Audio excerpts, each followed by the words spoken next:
So this is a 79 GMC Sierra Classic that has a 89 TBI engine in it, and engine swap was done like 20 years ago or something, and when they did it, the electrical kind of turned out to be a disaster. And one thing that was kind of part of that disaster was the charging system.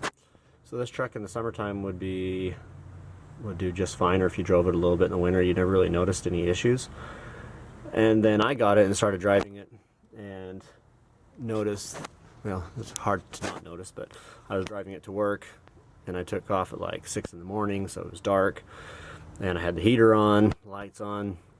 One day on my way to work it just died, so I started looking it over and found out the battery wasn't bad, but what happened was this cable right here was actually like a 12 gauge wire that was going from the alternator to the battery.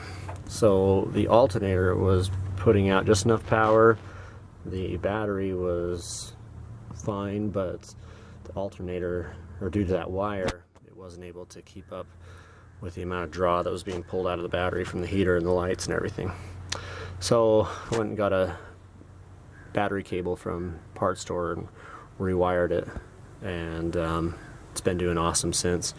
And another thing that I've noticed, or that I had issues with, that I still haven't completely solved, is when this thing's sitting at an idle, the alternator is not charging. As soon as you bump it just a teeny bit, bump the throttle up, it starts charging. So the RPM that this thing's turning at isn't quite enough to get the excitation going in the alternator.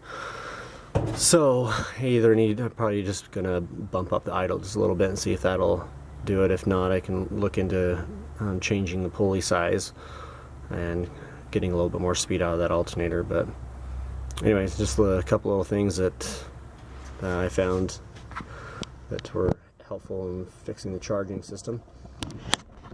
So yeah, let me know if you have any questions on it.